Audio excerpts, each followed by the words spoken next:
Kia ora. Ladies and gentlemen at the back, if you could come forward and grab a seat, please. We're ready to get started.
All right, a third and final call.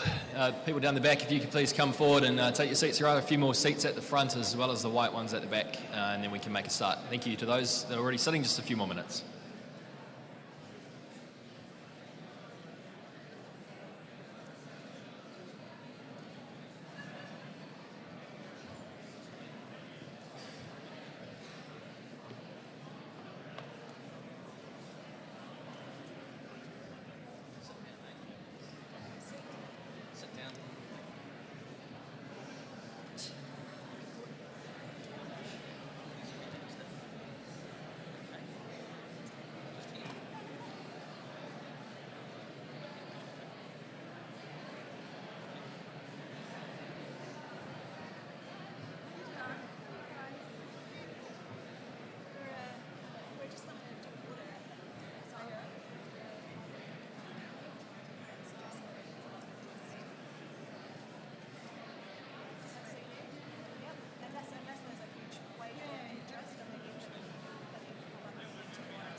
Alrighty, good morning, ladies and gentlemen.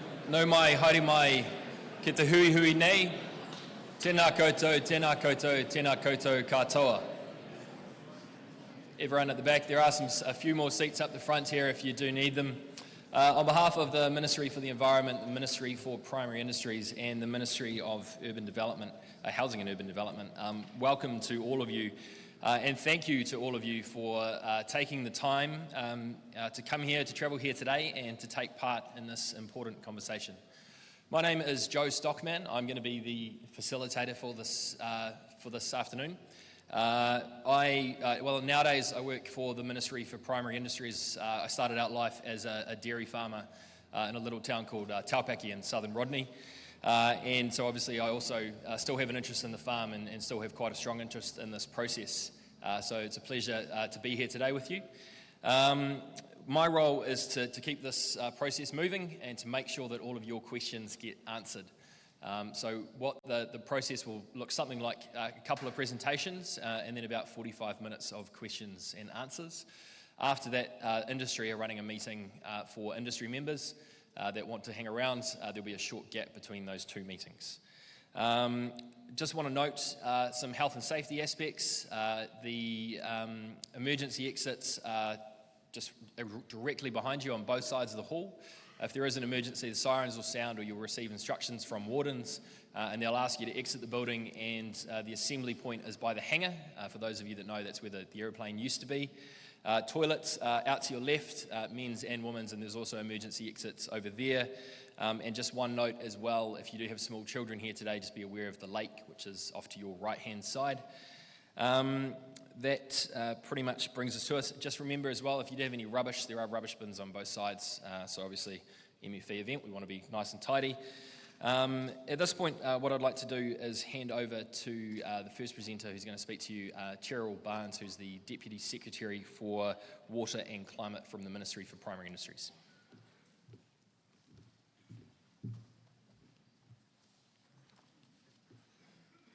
Tēnā koutou katoa, I huhu mai neke kirikoa, ko Charabans toku ingoa. No te whanganui atara taku whanau, he tumuaki tuara aho, mo te manatu mo te taio. Tēnā koutou, tēnā koutou, tēnā koutou katoa. My name is Cheryl Barnes and I'm the Deputy Secretary responsible for freshwater and climate change policy at the Ministry for the Environment. As Joe has said, my team and myself are here as part of a consultation process across New Zealand on the Essential Freshwater Work Programme. Our role here today is twofold: to provide you with information on that package of proposals, and secondly, to listen to your views and to hear your perspectives. So I'll just take a few minutes to open us off today, and then I'll hand to Brian Smith, Chief Advisor, to take you through the water proposals in detail. The rest of the time this morning we'll be listening to yourselves, hearing your views, your perspectives, and your questions. I do want to start off this morning by saying a big thank you. Thank you for making the time today, and what I know is a really busy time for many of you, with calving, lambing, crop preparation. I also want to thank you for all of the work that has been done already to look after our environment up here in the Waikato. Great progress is being made, and I really want to acknowledge that. Work being done by the Waikato Regional Council, the Waikato River Authority, and others. I've spent a little bit of time up here, and I've seen firsthand some of that work that is being done. So, for example, out at the Karapiro stream, some work funded by the Waikato River Authority over there, where the catchment is prone to erosion, carries a lot of silt, causing sedimentation and nutrient loss from farmland and waterways. And the project being done over there, working towards a healthier gully system through planting, bank stabilisation, and weed clearing. And that's just one of many examples. I'm also aware of the work being done through the Waikato Regional Council on the plan change process, which is being worked through. And we'd love to hear more today about those examples, the work that's already underway. We also know, though, that there is more work to do, and that's the purpose of the Essential Freshwater proposals that we'll take you through today. So these proposals are part of a broader work program that covers urban development, highly productive land, and hazardous substances. We're going to focus on water here today. That is likely, I think, to be the main focus for you, but we do have teams available at the back at the end who can talk you through and answer questions on any of those other proposals.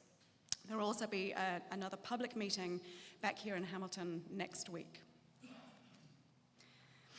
And I do want to clarify before we get started that these are proposals. Ministers have made this point too. The ministers who will ultimately take decisions on what happens here are genuinely open to feedback and your views. So it's the role of central government to set the direction, and that's about ensuring consistency and fairness. But we're all really aware that what happens locally, the decisions made, the actions taken locally are what will really make a difference at the end of the day.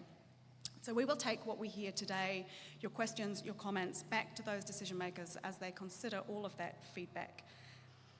Finally, I just want to acknowledge members of the advisory groups who have worked with us on developing this package of proposals. And they've been an essential part of this work, and I have here the chair of the Freshwater Leaders Group, John Pano, Alison Dews, and Graham Gleeson from that group too. And I think they will be happy to answer your questions and may even join us at parts of the presentation. So with that, thank you once again for making the time today. It is fantastic to have you here, and I will hand over to Brian to take you through the proposals. Thank you. Thanks, Cheryl. Good afternoon, everybody. It's wonderful to see so many people here. My name's Brian Smith. I'm the Chief Advisor for Freshwater Policy. I'm not a farmer. Confessions, though, I am a forester, which I know doesn't make me entirely popular with some people, but there you go. What I'm going to do today is I'm going to take you through the package as it stands. Now, there's an awful lot in here, and there's quite a lot of detail. So in a presentation like this, I can't give you every single bit of detail. But on our website is the actual draft National Policy Statement and National Environmental Standard, which I'll talk about in a minute. Lots of the detail in there about things like fencing and setbacks and all those detail-y bits are in there. So I'll touch on some of that stuff, some of that really key stuff, but I do encourage you to have a look at some of that if you're interested in more specifics. So, let's see if I can get this thing to work, shall we? All right. So the first thing, I guess, to start with is this government came in with quite a strong agenda on fresh water, as you'll be aware. When they kicked this thing off in the middle of last year, they had laid out 3 key objectives. The first of those was no further degradation of waterways, and allied to that, making material improvement within 5 years. The second objective was to turn the corner on our waterways and start restoring them so that they were restored to the kind of condition that New Zealanders want within a generation. And it's important to kind of get your head around that time frame, because the government is not saying this all needs to be achieved within the next 5 years or 10 years. The government's quite explicit and recognises that it's taken us a long time to get to the situation we're in now, and it will take considerable length of time, a generation, perhaps more, in order to get back to restoring our waterways. And then the third key objective was to address allocation, and the government's called that fair allocation. Now, allocation issues, you'll know, are hellish and difficult, and they're really challenging and complex, and they have treaty elements tied up there. They have Māori rights and interests in water. They have equity and fairness. They have fairness between things like water takes for Auckland versus water takes for farming. This package does not deal with allocation, okay? The government made a conscious decision to focus this first part of this package on water quality issues rather than allocation issues. Now, the government's well aware that allocation is an absolutely critical issue to address, and will work toward allocation in due course, and you can expect to see something of that in the not too distant future, probably starting with nitrogen allocation. That is allocation of nitrogen discharges, but that is not the subject of this package, and there are no proposals in this package that deal with those issues. Okay. So, this package covers everybody. There's no rural-urban bit to this package. The National Policy Statement doesn't use the words rural and urban. It covers all people who are affecting water, from developers to industrial users to towns and cities who are discharging wastewater, and of course to the agricultural and horticultural sectors, and forestry sectors, I might add. This package doesn't come out of the blue. It was, firstly, it built on many years of work that's been done by the Land and Water Forum. And secondly, it was developed using 4 advisory groups that the government put in place. And we have members of that advisory group here, particularly the Freshwater Leaders Group. So those advisory groups, firstly, there was a group called Kahui Wai Māori. That group was an advisor to the government. It wasn't trying to negotiate rights and interests. It was advising the government about how to move forward with Māori-related issues and rights and interests in water. Second was the Freshwater Leaders Group. About a third of that group were farmers and direct farming interest, and we have a number of representatives here as well, including John Penno, Graham Gleeson and Alison Dews. We had a science and technological advisory group that had, I think from memory, 14 or 15 of our kind of leading freshwater ecologists. And then there was a regional sector group to make sure that these proposals would work with what regional sectors are up to. Okay, so I've talked about what the plan isn't. Now let's talk about what it is. It's really got 6 big bits. 6 big bits. The first bit revolves around the current planning system. So the current planning system for making regional plans is not that flash, to be fair. It's long, it's litigious, it can be confrontational. This proposal that the government's putting forward is modelled off what was done for the Auckland Unitary Plan. And it goes like this. The regional councils will still be responsible for developing draft plans, like your PC1 you have here in the Waikato. They'll still develop those, and they'll still need to work with tangata whenua, they'll need to work with farming interests, foresters, etc., and communities to develop proposed plans. But when that plan gets to the hearing stage, it will be handed over to an independent advisory panel. That panel will comprise 2 people appointed by the Regional Council, 2 people appointed by the Crown, including the chair, which is likely to be a retired Environment Court judge, and 1 appointed or nominated by tangata whenua. So a 5-person panel. When that panel will consider what would normally be the hearings stage, And if it comes back and makes recommendations and the regional council accepts those recommendations, that will be it. There will be no de novo appeals. The only appeals will be to the High Court on matters of law. Okay, so that's quite a significant change to the current planning system. And we think it's going to deliver a number of really quite important things. One, it should be faster. It should be a much faster process. And the government has said it wants these plans in place by 2025, which means by 2023 there will need to be draft plans available for community consultation. Okay. The second thing it should do is improve national consistency.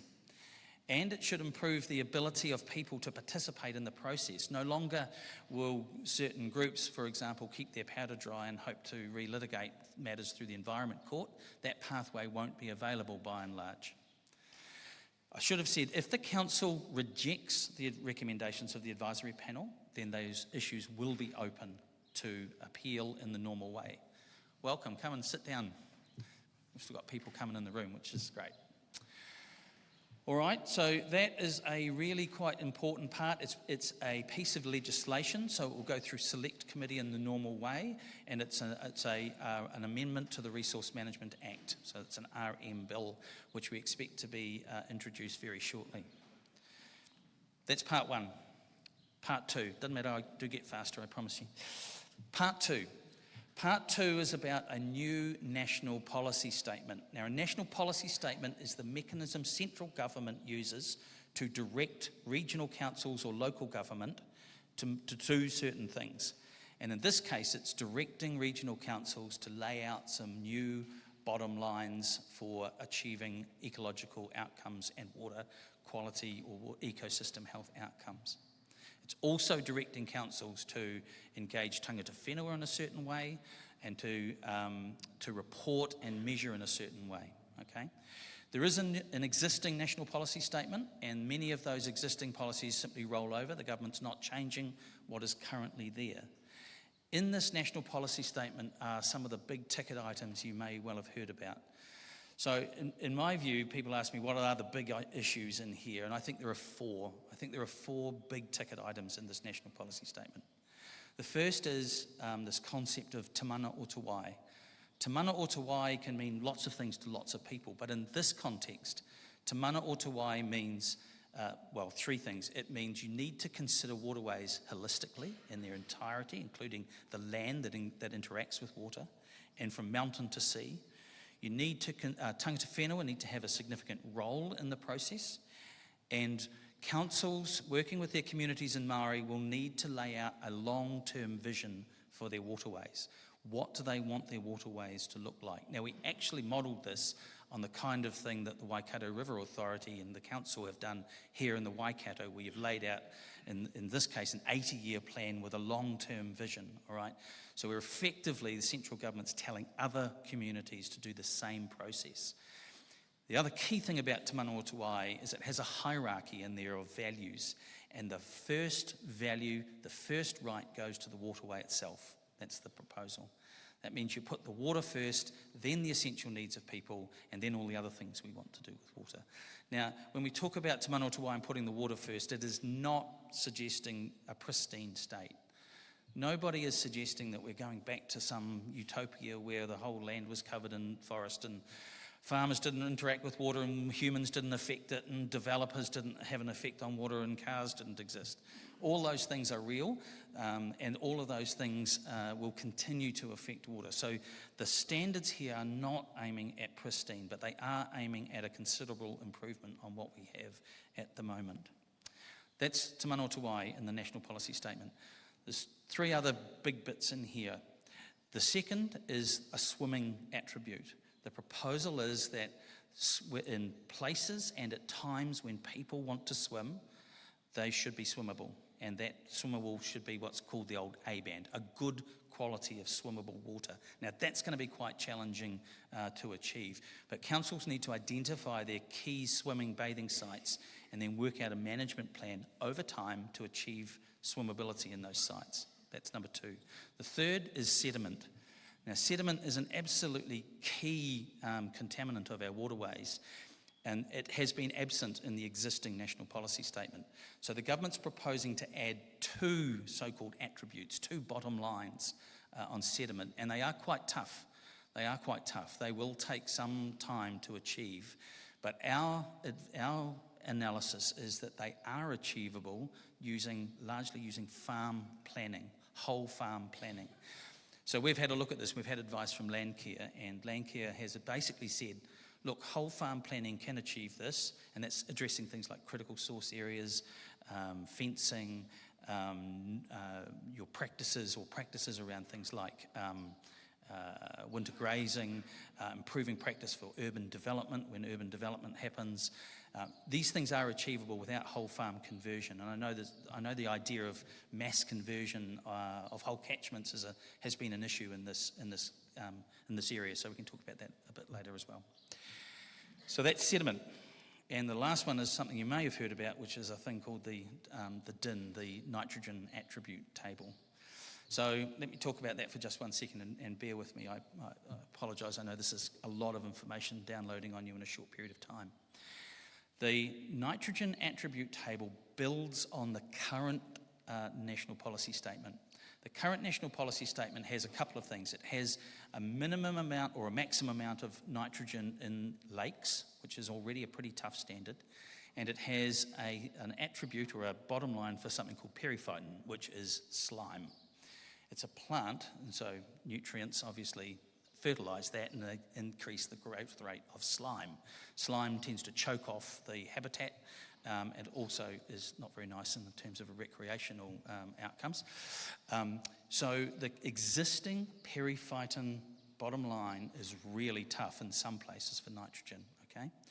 But the rivers where it applies have to have a rocky bottom. Where you've got soft bottom rivers, the periphyton attribute doesn't really apply because they can't sustain slime on the bottom of the river. Now, the Science and Technical Advisory Group said, you know what, nitrogen's actually affecting ecosystems in places outside of just these rocky bottom rivers and these lakes.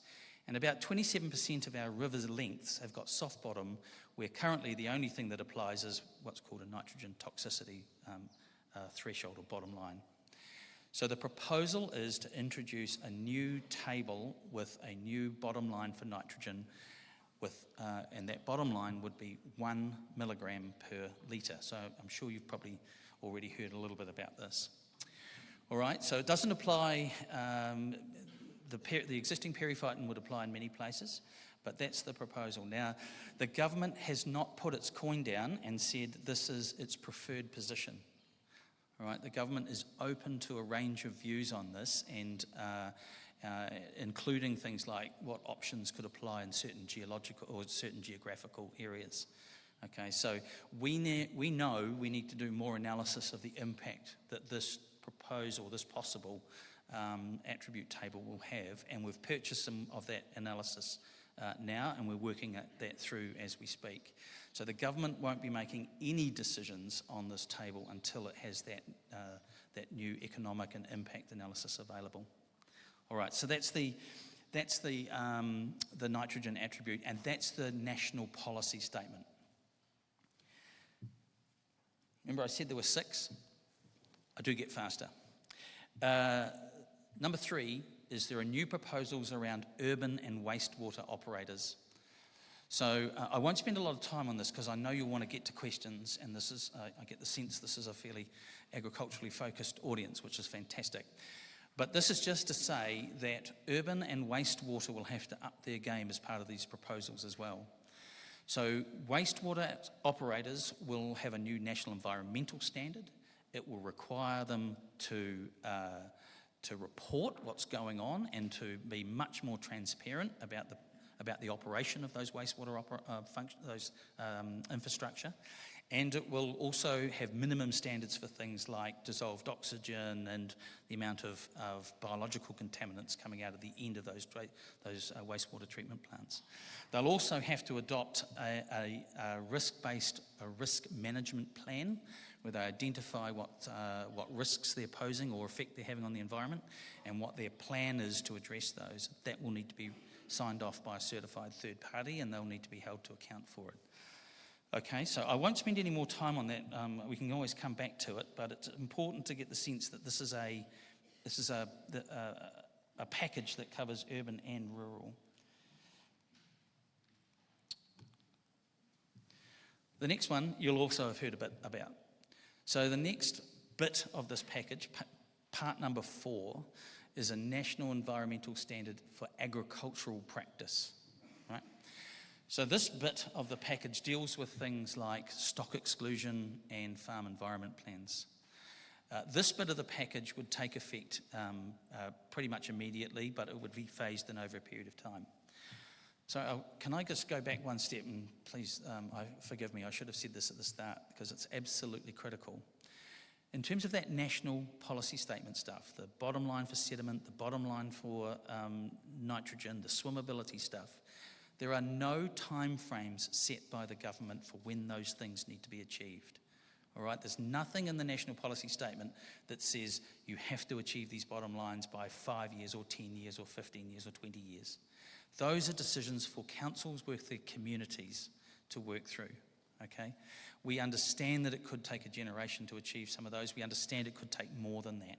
What councils will have to do is that if they're going to take more than 10 years, they'll have to say, this is our milestone along the way, and report against that milestone, okay? So, sorry to take you back, but it's a really important point. Let's come back to these practice standards for agriculture. So the two big bits in here are a proposal where every commercial farm would need to have a farm environment plan that covers fresh water, okay? They would need to be phased in over a period of time. That plan would need to be signed off by a certified third party, and it would need to be audited, all right? It would need to identify the risks on that plan, on that property, that are affecting freshwater, and come up with a sensible plan phased in over a period of time for addressing those risks. So we know these things are already required. Waikato already has them, proposed in PC1. So they are in place in some places. Canterbury also has mandatory farm environment plans. This is a proposal that would make that mandatory across the entire country. We know the farm environment plans can be really effective for certain things, for example, and especially sediment. So somewhere between 50 and nearly 80% reductions in sediment can be achieved through whole farm planning. That's probably an issue more for hill country farmers than it is necessarily for dairy farmers.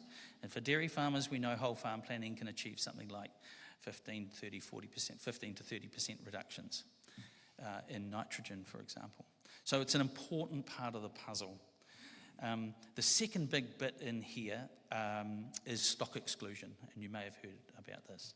So the stock exclusion proposals in here, what we've done is we've mapped the flat and rolling country, and it's in those flat and rolling areas where the mandatory stock exclusion would apply.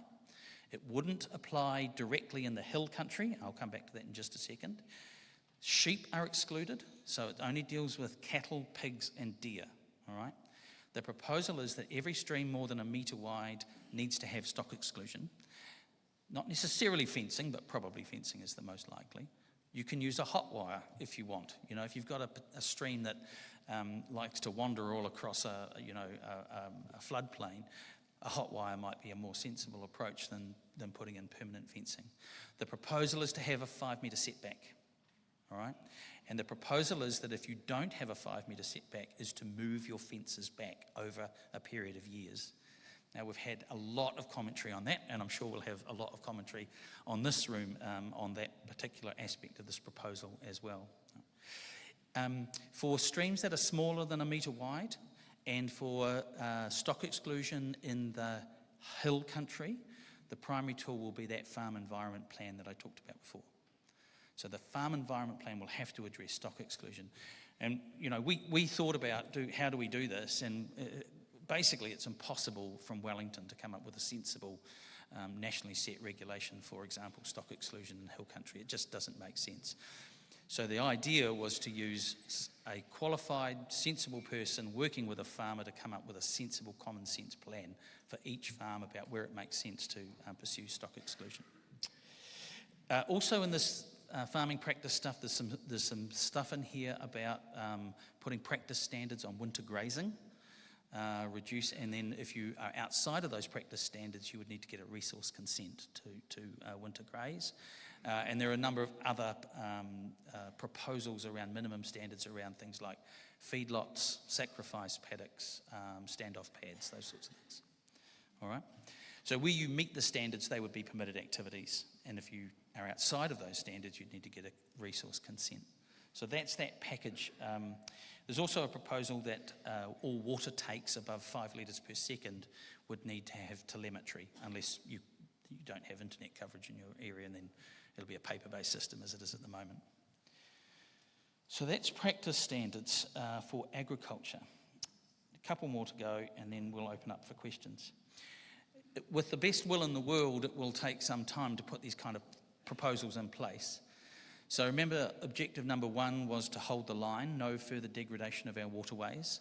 Well, a part of achieving that, the government is proposing to put in place interim controls on land use change, on higher risk land use change. It would only apply until councils get their plans in place, okay?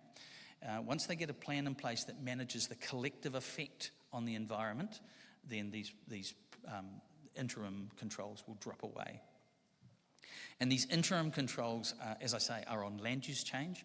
So conversion of forestry to any pastoral system would need a resource consent to prove that wasn't going to add nutrients or contaminants to the system.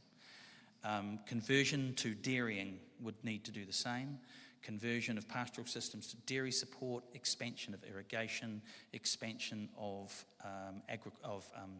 vegetable growing, okay? Not horticulture, vegetable growing. And in each case, you'd need to prove that your net effect wasn't to increase contaminant loads until councils get their plans in place. And then there are 2 other things in this part of the holding the line, no further degradation, that aren't interim, that are permanent. And the first proposal is no further loss of wetlands. So the clearance, the draining, the destruction or modifying of natural wetlands would not be allowed. And the second is no further destruction of streams, which is particularly important in urban development, where developers like to move streams if they're in the way, or pipe them so this would prohibit those things as well. And then the final bit of this package, number 6, is there is a support package that the government voted through as part of Budget 19. So there was $229 million put together for that package. Not all of that is for sustainable land. Some of that is for climate change. But by far the largest share is to support this package. There's resource there for things like extension services, things like farmer catchment groups, encouraging those, supporting those, providing some resource to get those underway. Some direct support for farmers who want advice, looking at alternative systems, developing an overseer, which I'm sure we'll get some comment on in just a second. So developing overseer, supporting councils to implement the package, and things like that. There's also resource available through the Hill Country Erosion Fund. I think about $35 million over the next 4 years has been made available to directly support farmers to undertake some things like riparian management and spaced planting and some retirement, and also the Billion Trees program. So I'm aware that some councils have come to that Billion Trees program and they're looking for a sizable chunk of money, and that money would go directly to support farmers to do things like fencing and riparian management, retirement of some highly erodible land, those sorts of things. So that's the package in a nutshell. Now we've got various advisory group members here who will be able to answer some specific detail-y questions, but as far as, I think we can move to question time now if you're ready.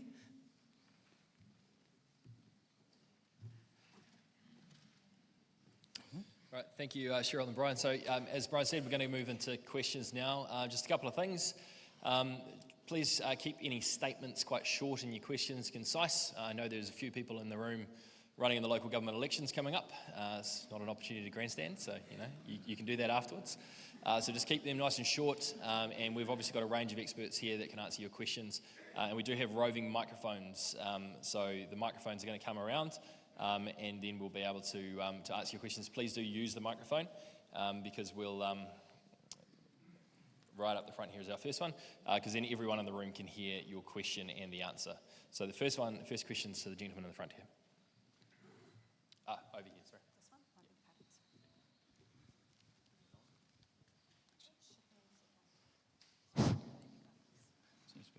Okay, tell me if I'm too loud. My name's Trevor Simpson from the North Waikato. A couple of questions really. As you're well aware, we have a vision and strategy document produced in 2008, which is particular to our region. From there we have the Waikato River Authority, and from there we move into Healthy Rivers PC1. And so I'm wondering where this fits.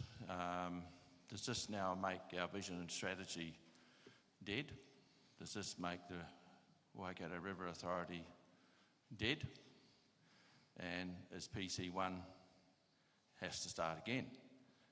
Because to date, Regional Council has spent somewhere in the region of $30 million over 5 years producing this plan, and it's in the final stages of its submission phase, and there are thoughts that it will end up in the Environment Court in due course, and so it's following a process. So is that the end of that, or do we have to start again? And that's the one. The second question is, I've read through the, not the one here today, but the paper copy I received of your plan, and the vision and strategy, which was a public consulted document after public meetings and the full process. It says quite clearly in there that everybody is to be treated the same, communities, iwi, where their social, economic and cultural values are to be considered when decisions are made. And I see in your document we have the impacts on dairy farming included, the impacts on beef farming included, huge discussion and further work to do on the impact of Maori. There's not one mention of the impact on rural communities, not one. And that shows the emphasis you're putting on this plan is you don't care a toss about rural communities and the effect on these.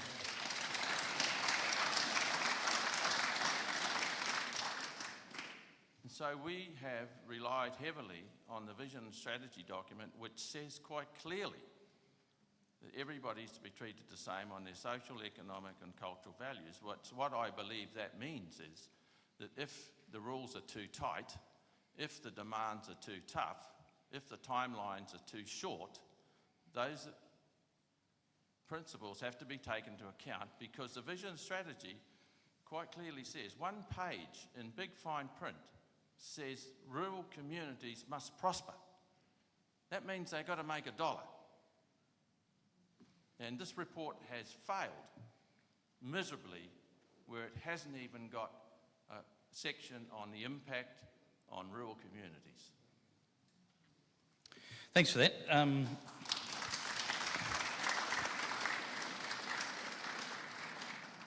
So there was quite a few really important points in there. In terms of Plan Change 1 and the vision and strategy, no, this does not cut across the top of the Plan Change 1 and the vision and strategy. I mean, to some extent, it'll be up to each council to work out how to manage the current processes it has in train, and the Waikato is not alone in this respect.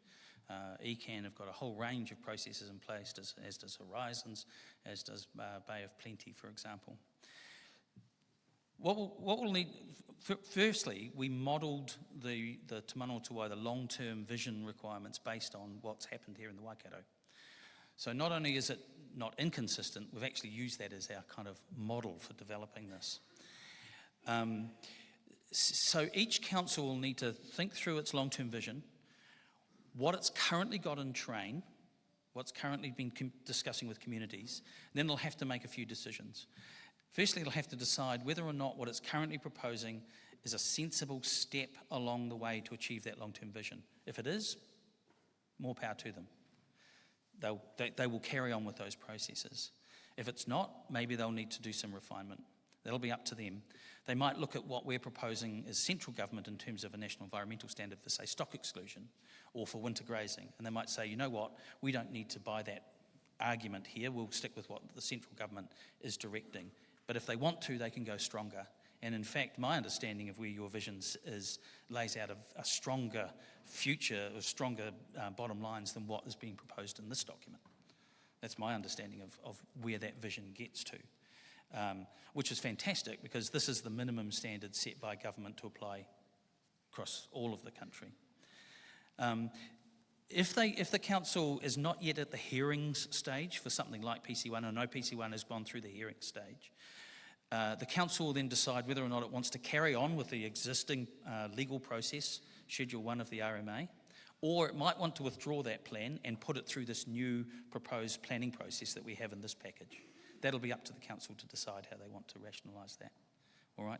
But there's nothing in this proposal that overrides the existing river authority or requires the council to do other things. In terms of the effect on rural communities, I mean, you're absolutely right. One of the challenges for us as officials, of course, is that firstly, this package isn't nailed down, and secondly, as I said before, the timeframes for achieving these outcomes are up to communities to choose, just as they have in the Waikato. So if the community wants a longer time frame, and it's important, and obviously it's important that rural communities prosper, then they will need to tailor those time frames accordingly. We can't really model that, right? We can't do that analysis. That's an analysis that the councils need to do with their communities in order to work through what is achievable while still having prosperous businesses, farming businesses and communities. Thanks, Brian. Sir? Yeah, hi, my name's Andrew McGivern. I'm President of Waikato Federated Farmers. So just like to thank you for the meeting, and obviously it is a hard time for farmers to get here, so I've got 49 apologies, which I won't say, but 49 other members who would like to be here. I've got a couple of questions from these people who couldn't be here either. So one question was, when were New Zealand waterways last in the ideal condition that you're expecting to attain from these new regulations? There's been a senior scientist in the Waikato who's tested the Waikato River for a number of years, and he has information that in 3 sites in 1950, the E. coli levels in the Waikato River were 100 times higher than what they are now. So I would have thought that's trending in a good position. And the second question is, who actually owns the water or controls the water? And shouldn't this be addressed before these regulations are applied, especially if we're looking at allocation later on? Yeah, great questions. The last one is particularly tricky, as I'm sure you appreciate. In terms of the trends, yes, there are certainly very positive trends all over the country, actually. Our analysis is about half our waterways are getting better and about half of them are still deteriorating. A little bit troubling in the Waikato, actually, is some of the improving trends in the last lot of data I saw, which isn't public yet, I apologise, but actually shows it might be tipping a little bit, and that might, we're not quite sure why. The key thing, though, is that the existing trend is only part of the story, and the problem with the trend data is even an improving trend doesn't mean that we're heading toward, the kind of waterways that we might all collectively want. And so, in some of those waterways, an improving trend is from a fairly low base. But your point is really well made. There has been some fantastic improvement. And for example, the Waikato, I think, it's just over 0.4. I said that 1 milligram. The Waikato, or at least at one location, was around 0.4, which is really, quite pleasing and quite impressive. So yeah, lots of progress has been made. What was the other question? Oh, ownership and control. Damn, I wish I'd forgotten to ask you that. Yeah, look, those discussions are ongoing. This government has publicly put out its position that no one owns water. It kind of belongs to all of us.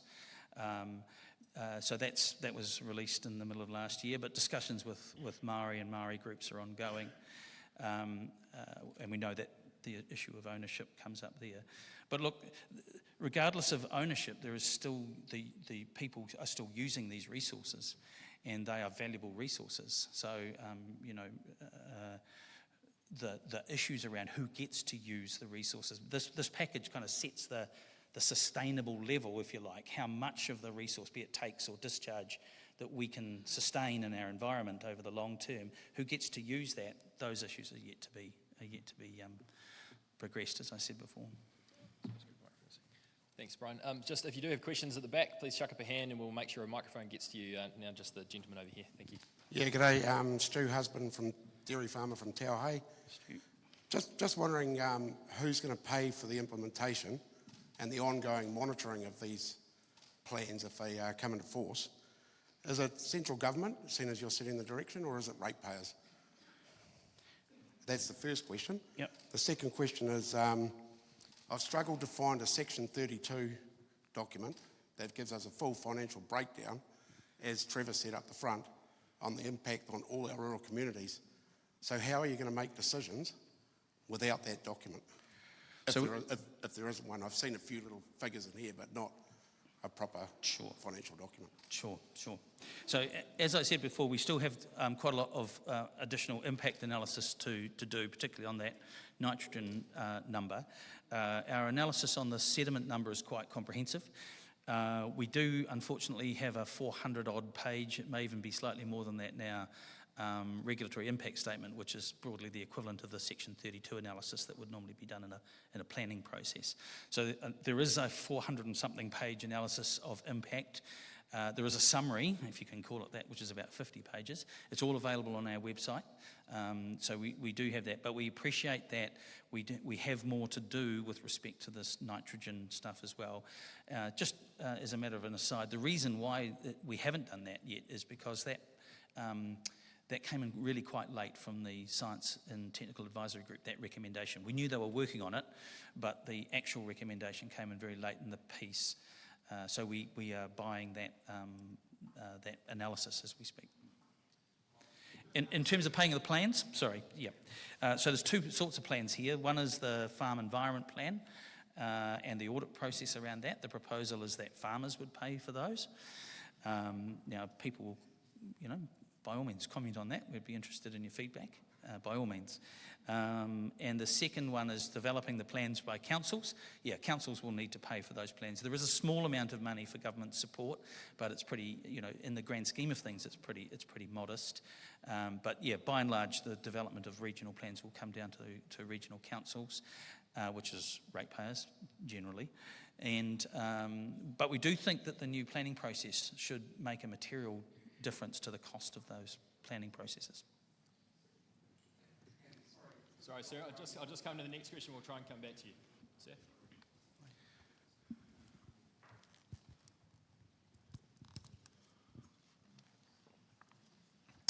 Yeah, hi, Wyn Brown, farmer Matamata, member of the Waikato Piako Dairy Engagement Group. This group was established to help farmers through the PC2 changes and to make sure the changes were fair for farmers and their communities. The group represents, is represented from throughout the Waihao Piako area, supported by the 3 dairy companies in that area and Dairy NZ. We've spent more than 3 years looking at geography and history to find a way forward. The current bottom line end levels stated are numbers that have not been present even pre-European.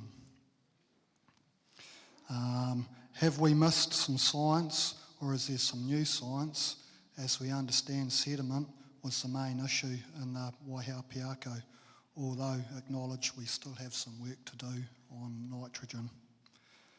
My understanding is this is a consultation document and you're looking for suggestions around solutions. Page 70, section 8.4 states 3 options for excessive nitrate leaching, which the Waihao Piako has included. Fonterra has 900 farms approximately in this area, with 150 of those which already have farm management plans. And as I understand, Tātua is also making a lot of good progress on this as well. So option 3 would achieve some positive change with some assistance resource-wise. And just to sum up, I feel like at present, as a farmer, and the numbers and timeframes you're talking about, it feels like you're asking me to climb Mount Everest in my Speedos and swimming goggles. Thank you.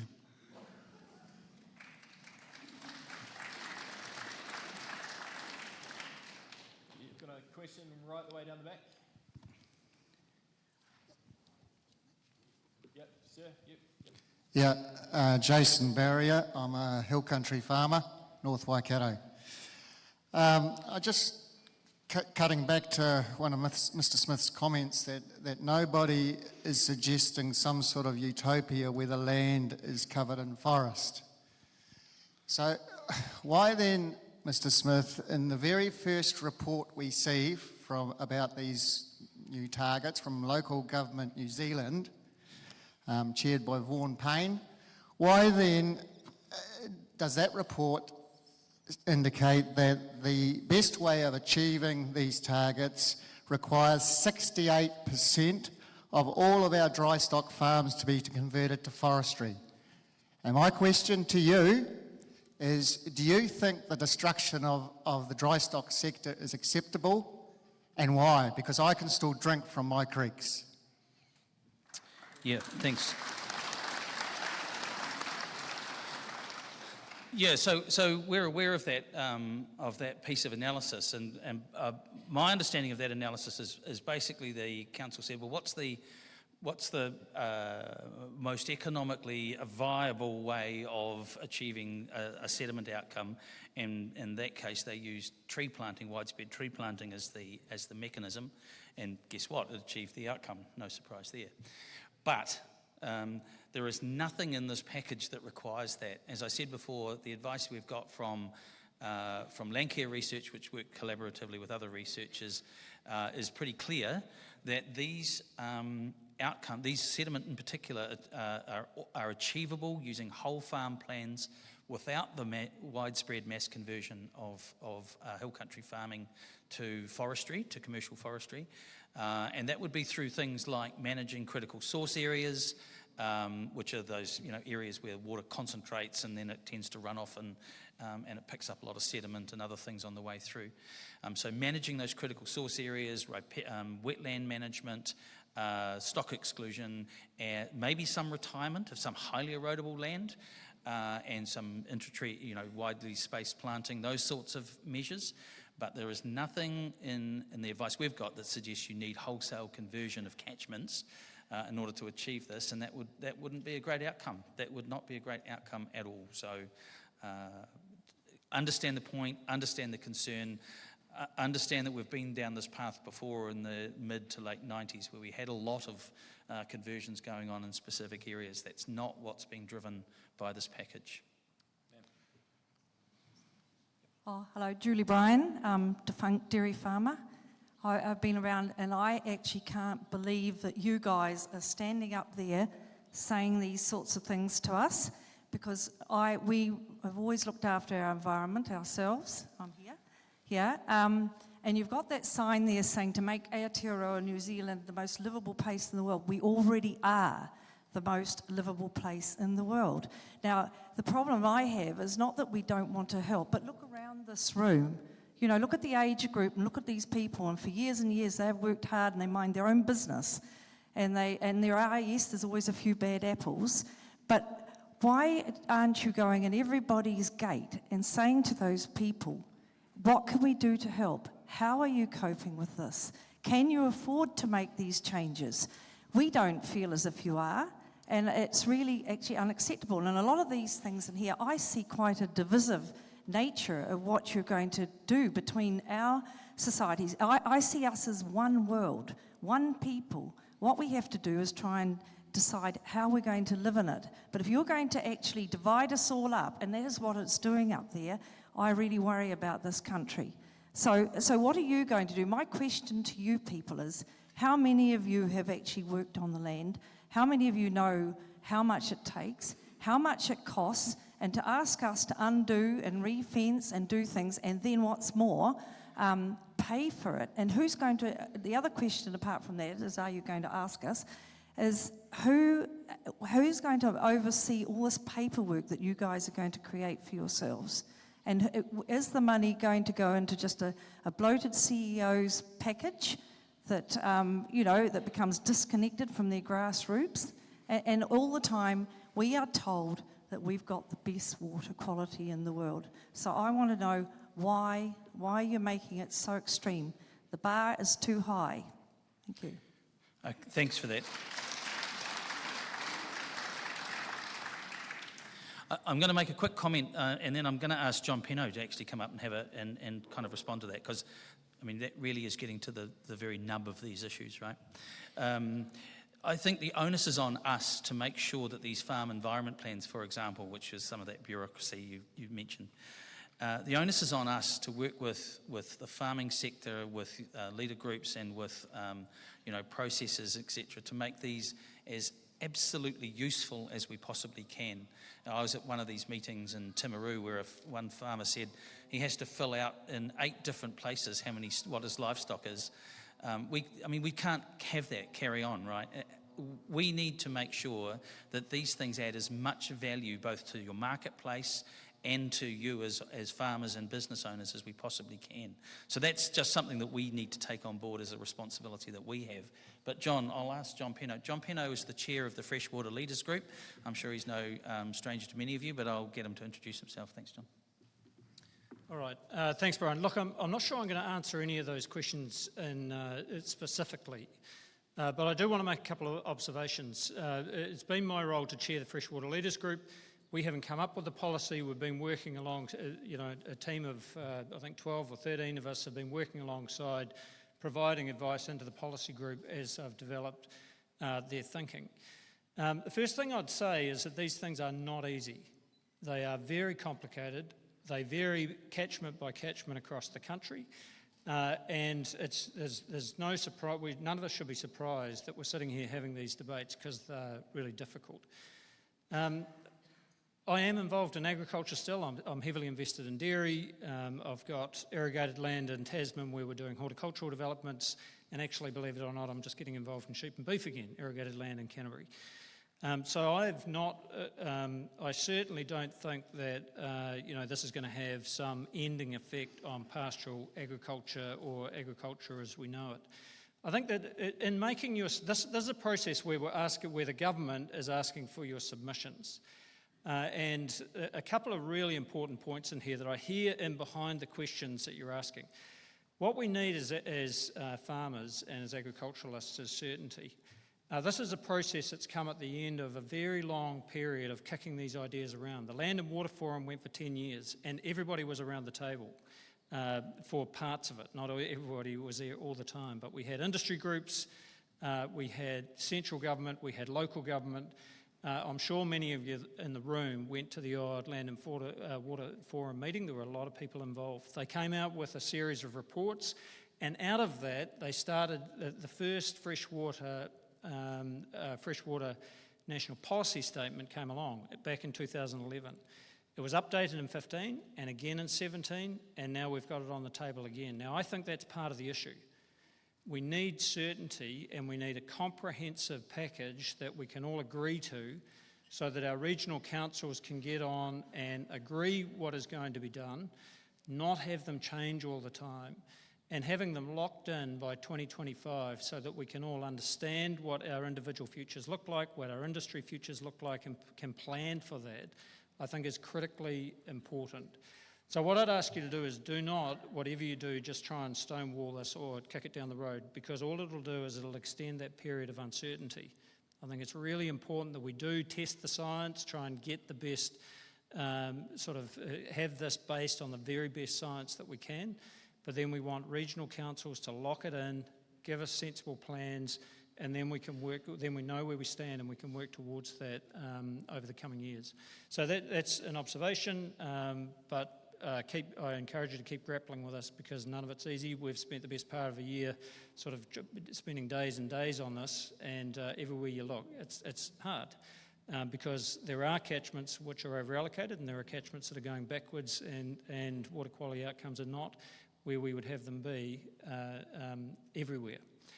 It's not to say that there hasn't been a lot of good work done, but often that good work is being done by individuals. Some of the time they're let down by neighbours who perhaps aren't doing all the things that they should, and there are parts of this package that address this. And sometimes we're let down because within our catchments, farms have been allowed to convert, or trees have been allowed to be chopped down, or things that are damaging the water have been allowed to continue long past when they should have, and then we're all having to carry the cost of that. And I think it's very important that we bring that to a close while we get ourselves sorted out again as well. So observations, not sure there's any real solutions to your specific questions. Thanks, John. Gentleman in the middle here, about halfway. Yeah. Yes, John Reeves. We farm at Pew Pew, sheep Sorry, and sir, beef. can you just hold the microphone up quite? Yeah, there, thank you. We're in a catchment with very stable soils, and monitoring by the regional council has shown that the only issue we have is some sediment and a little bit of E. coli. There's no issue with nitrogen. So are we locked into a system with grandparenting, with low impact farming, in spite of all the mitigation works we've been doing over the years? And how long will this process take? You talk about holding the line with interim controls and intensification. Well, you know, primary industry has been based on our ability to change. So how long do we live with this uncertainty for? Yeah, great question. So firstly, there is no suggestion in here that we want to that central government wants to lock land use down forever into its current land use pattern.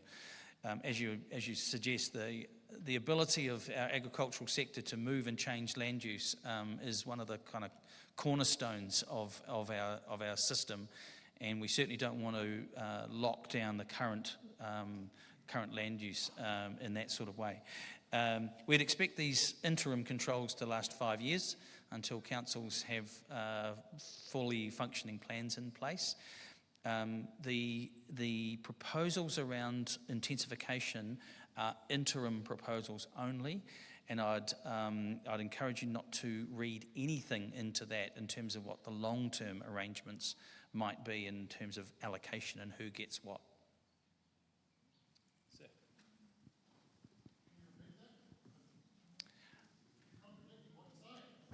No, I don't think so. Well, Sorry, we'll come back to that question. If you'd like to raise your hand, we'll come back to you, but we've just got a question down the front here. Hi, so I'm Gerard Godfrey. I'm a chartered accountant here in Te Awamutu. I act for a couple of iwi farming groups, and just conscious that this 8-week consultation period, how does that fit in with an organisation which requires themselves to call a special general meeting, agree some consensus on these proposals, and then have the time to, I guess, put a submission together to you all within 8 weeks? Do you consider that could be a breach of the Treaty of Waitangi?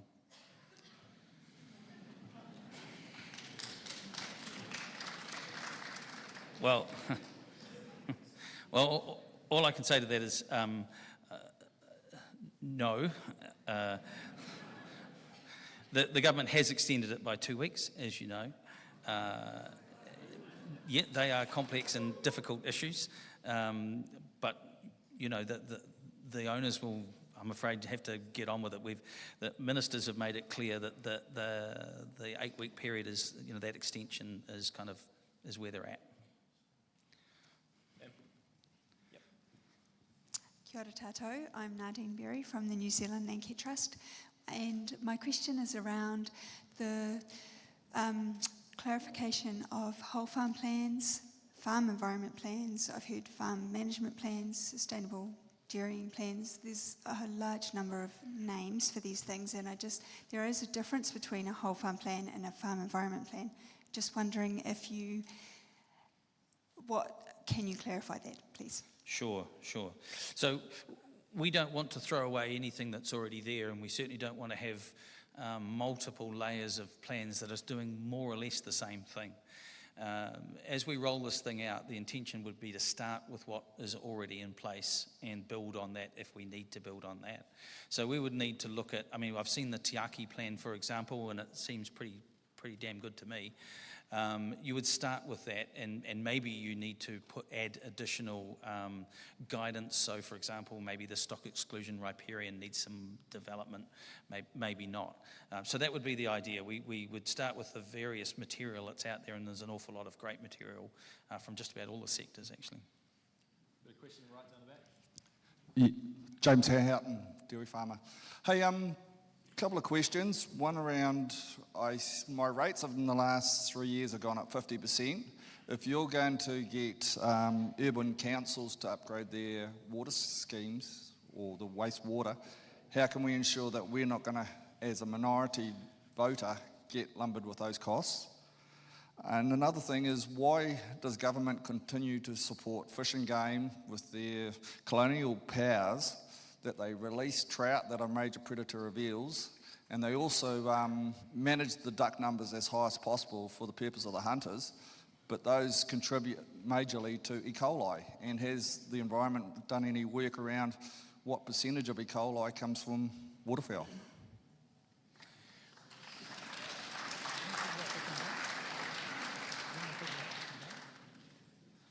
I'm just trying to find somebody who wants to talk about Fish and Game. I was unsuccessful. Yeah, look, you know, the issue about trout and waterfowl, we know waterfowl can be a significant contributor in some places to E. coli. And where you've got a natural source like that, you really can't be held to account for that, all right? So that'll need to be taken into account in the rule setting process and those sorts of things as people put management plans in place, or councils put management plans in place.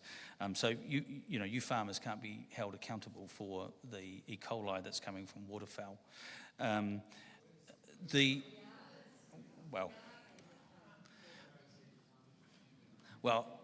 can't see how somebody can hold you accountable for that.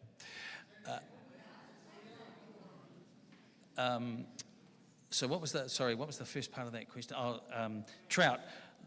I mean, what's going on here is there's a whole raft of interests that are associated with water, and in this case, there's the recreational and commercial value and tourism value that we derive from trout. So, I mean, I can't really speak to the balance in this package between that and other interests, but it's a legal requirement of the RMA. Sorry, mate. I'll just ask you to wait for the microphone if that's all right. Ma'am? Hi, Wendy Finlayson. What does your plan do about addressing the koi carp problems? My first question. So, koi carp, I'm sure everybody in this room knows, particularly problematic for sediment, right? It stirs up the bottom, undermines banks and all that kind of stuff. The proposals in here around sediment require that a council would need to put in place a management plan where the sediment attribute or the sediment bottom lines aren't being achieved. And in the case of koi carp, I would expect that would include management. If that is a significant source of sediment, then some control around koi carp would need to be part of that management plan. All right, that does. There's no suggestion that all the farmers need to reduce their sediment because there's koi carp. The solution, the management plan, would need to include all the sources of sediment. Well, I'd like to know how you're going to deal with them. They're an absolute problem. The other question is cleaning up our waterways, which we all want. What are you going to do to address the massive amount of closed rubbish dumps that are leaching continuously into our waterways and the numerous ones alongside the Waikato River? I don't think I'm qualified to comment on that last one. I mean, it is the response. Must be taking into account. Those things are the responsibility of the regional council. But the only reason I'm a little hesitant is I know there's a lot of talk about closed rubbish dumps going on at the moment, and I don't want to, which I'm not aware of. That's all. Ma'am, sorry, we just do need to move on to the next questions. Thank you. I think it's about halfway down the middle there, sir. Yeah, Chris here, dairy, beef and arable farmer. Just want clarity on one of your statements. You talk about, like in Healthy Rivers PC1, you let the regional council community decide some of these rules. What about the Environment Court, like in Horizons, where it just overrules all of that with Fish and Game, who take things to the Environment Court? So is it one or the other is going to be the decider? Yeah, so as I said, the proposal is that if the independent panel makes the ruling, or makes a recommendation, not the ruling, the final decision always sits with the council under this proposal. But if the independent panel that's considering that basically taking over the hearing stage makes a recommendation and the council accepts that recommendation, then that would be it. There wouldn't be any further appeals on those rules to the Environment Court.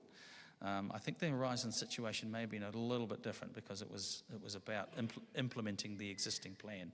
So I'm not sure that situation's entirely covered. Sarah Doden, environmental consultant and a sheep and beef farm in Mapiu. You talked in the plan about sensible, skilled and experienced people to deliver these whole farm plans, which is obviously the answer to a lot of the sediment questions anyway. I just wanted to ask you what you're doing about the capacity in this country to actually deliver that, because that sounds like an awful lot of people.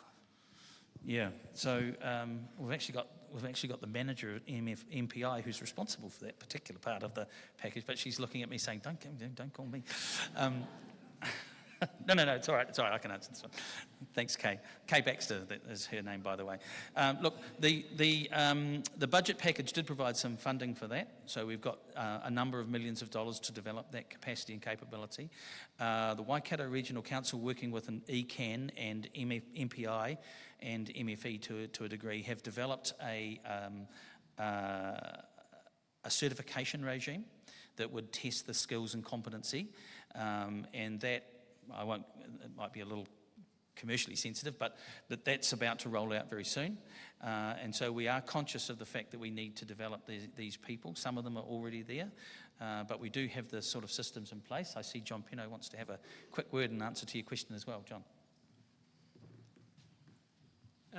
Look, I just want to make the quick point on this particular issue. The Freshwater Leaders Group that I was part of, we actually came out with a different view to this package, and I think this is something that's really worthy of thought in terms of how you want to take things forward as a farming community. Our recommendation was that while farm environment plans are an extremely powerful tool, they should be left in the hands of industry and farmers to develop rather than making them a central government promoted tool, and argued quite strongly for that. Now, I do need to say not everybody in our group was of that mind, but certainly most people were of that view, that they shouldn't be taken to be a Wellington tool, but they should be left with industry, farmers, to help deliver the changes that were required by the regulatory framework and where this is all going. So I think that's worth noting and worth thinking about in your submissions. Thank you, John. Sorry, ma'am, I lost track of you in the middle there. Robin Clements, I'm a dry stock and dairy support farmer and a former dairy farmer. Certainly support all the higher level queries that have been raised and encourage everyone in this room to make sure they submit by 17 October and tell all their neighbours to do the same. And thanks, John, for that last comment, because I did read your minutes of your last year of the different meetings you had, and obviously there's different things you have said that you wanted to happen and they're not reflected in what's in front of us now. My specific question is around the 5 metre, moving that back in terms of the waterway. It's around what was the idea behind that, because what do you think is going to grow in that 5 metres, and who's going to be responsible for looking after it? Because one of the things that will happen is gorse will grow in certain parts, and guess what? That's extremely high in nitrogen. So has that really been thought through? Can you tell me a little bit about the science behind why the 5 metres? Yeah, sure. So there's quite good science around the benefits you get from various riparian strips, and I'd be happy to send you, if it's not already on our website, the links to some of that research. The 5 metres is because you get a lot of benefit in the first metre in terms of direct trampling of the stream bed, and then as you move back you get more benefit in terms of additional shading of the water, which is great in terms of discouraging periphyton growth and increasing oxygen. And you also, as you get up to 5 metres, you're also starting to get some interception of overland flow. So that was the reason why 5 metres. We'd be very happy to receive any views on 5 metres and what we should be thinking about in terms of setting that distance. In terms of what grows there, well, it's still your land, so it's the government's not going to. I knew that would happen. The government's not going to come along and start managing the 5 metre zones. Ideally, they would be planted up. We know that's expensive, so we thought that was a bridge too far in terms of what would be mandatory. So that's why we didn't require planting up as a mandatory measure, simply to keep the costs down, because that does add significantly to the cost. But you'll need to manage the risks that are associated with things like blackberry or maybe gorse.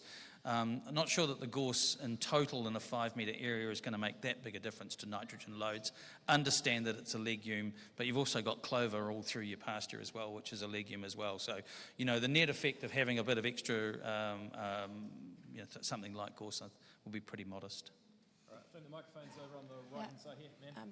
Hi, I'm Susan O'Regan. I'm a dairy farmer and district councillor.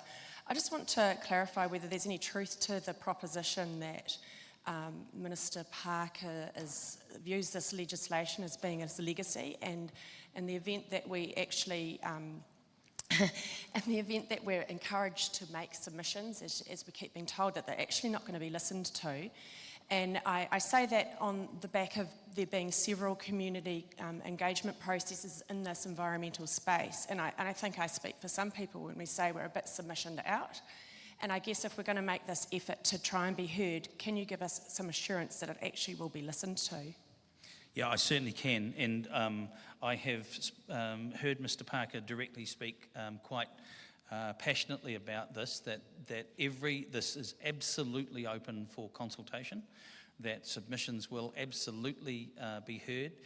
Please also, you don't need a massive submission, you don't need to fill out our forms, you don't need to read all the documentation. You've heard a bit about this stuff from your colleagues, from here today. If there's something in here that really you really don't like, just comment on that if that's the issue, right? Don't feel as though you have to do a great comprehensive submission. We will read them all. Gentleman in the front here. Hello everybody, I'm a bit nervous. As you can hear, I'm not born New Zealander. I'm immigrated about 5 years ago from Switzerland, and I have so many questions. Most of them you can't even answer, because I believe, please don't get me wrong, don't feel offended, but attracting to the scientists, freshwater scientists and everything, where are we now? We are in a mess. We listened to them so many years, to the scientists and everything. You're saying water first, but all the questions, and I'm sure everyone in here want to do good for water, but all the questions in the end had a big dollar sign behind. It's not that what we need. We need to watch the water, and if you say water is first and then water is life, we have to comprehend and copy water. I had the luck that I could study whatever I want. I wasn't pushed by any university, you're allowed to study that, you're allowed to study that. And by the way, I'm also an inventor. I don't want to sell things, I want to help. I invented tools based on natural way to clean and help water. No one believed me, because when I have a clear glass of water, I do... Hang on. Sorry, we'll just ask you to come to a question, please, okay, sir, because we need to get through quite a few. Question is, why do you still follow the old thing and actually not care about water? You don't comprehend and copy, you copy and manage. Everything ends up with money. We won't go nowhere if we follow the same rules. And to the water scientists, I start to believe in all the freshwater scientists, if they can answer me, why does water, the only element in the world, increase the volume when it freezes? No one can explain to me. So nature, Mother Nature runs implosive and we run it explosive. It doesn't work, guys. We have to All right, thank you, sir. We'll answer the question now. farmers. I'm not actually sure what the question was in there, We've to just be got honest. a quick question coming in from the live stream. Sorry, just hang on a second. We're just going to try and answer that one, and then we'll come to you. Oh, good. Well, look, sorry, I'm not exactly sure what the question was, but Sir.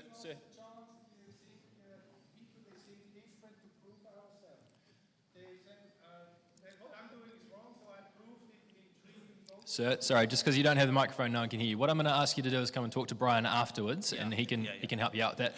Question down the back on the live stream. Hi, yes, we've just got a question on our live stream. In terms of rolling out these rules, holding hands with local government, what happens, the question is, as in people that can overthrow it from places such as Auckland or Wellington wanting to lodge an appeal, say against the West Coast South Island plan, after locals have worked on it with councils, come up with what is right for their community. It does happen quite a bit. People that don't live here deciding on what is right for people who do live here. Yeah, great question.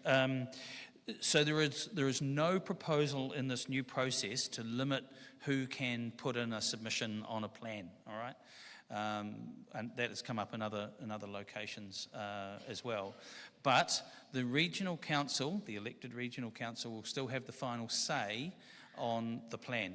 The independent advisory panel will make recommendations, and it'll be up to the regional council to have the final say. We do think it's actually quite a powerful mechanism, and we do think that there'll be quite strong incentives to adopt the panel's recommendations. But the council can always reject them, and they are the locally elected body. All right, the gentleman in the middle here with the microphone. Yeah, Keith Holmes, Waikato. I just firstly like to make a little bit of a statement, or perhaps a tongue-in-cheek question, is at what stage are farmers going to be paid for harvesting water?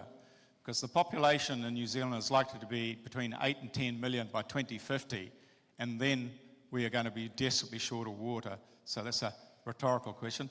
But the thing I'd like to say is that you dodged the question about koi carp. And those of us in the northern Waikato regard koi carp as the possum with fins.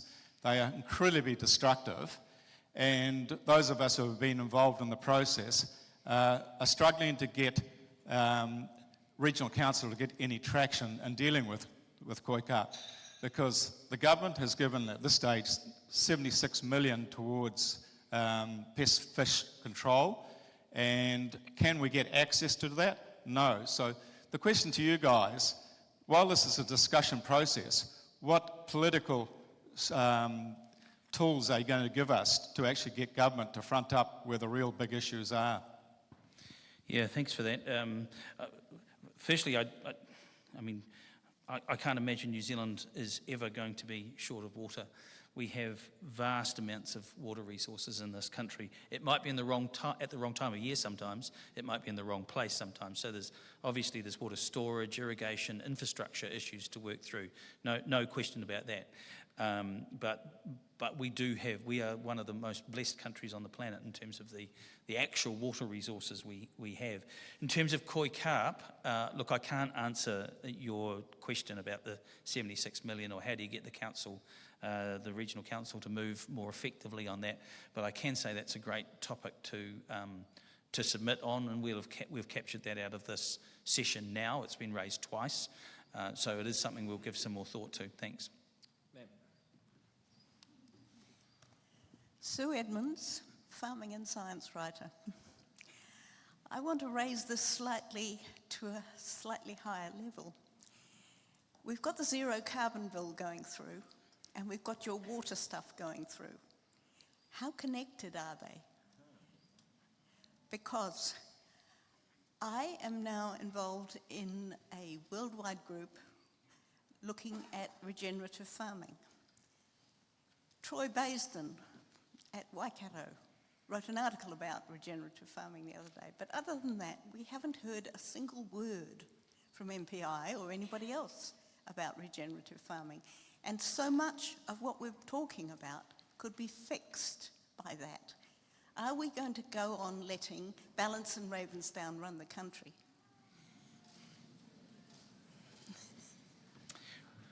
Yeah.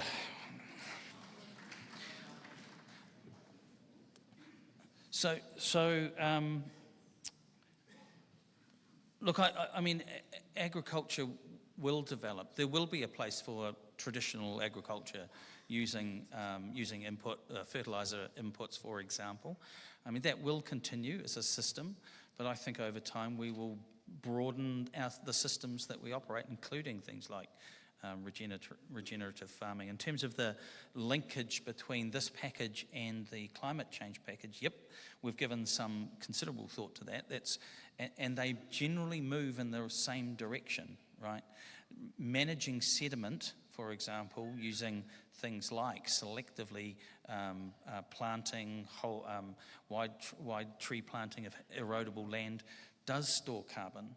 You know, those things are consistent. They work in the same direction. Reducing nitrogen can reduce nitrous oxide, which is, from memory, about 23% or thereabouts of our agricultural emissions.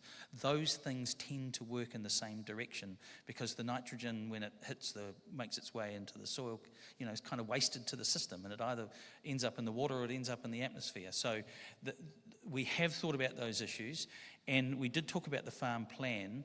And at some point, you know, if there is going to ever be agriculture emissions being managed at the farm level, where you can recognise farmers doing good things, get the benefit from that, you're going to have something like the infrastructure of a farm plan to verify what's going on at the farm level. Well, we only want one. We certainly don't want farmers to have to fill in more than one, you know, to do more than one of these processes. So we are conscious of bringing those things together. Bill Garland, sheep and beef farmer from Cambridge or Mangatautari.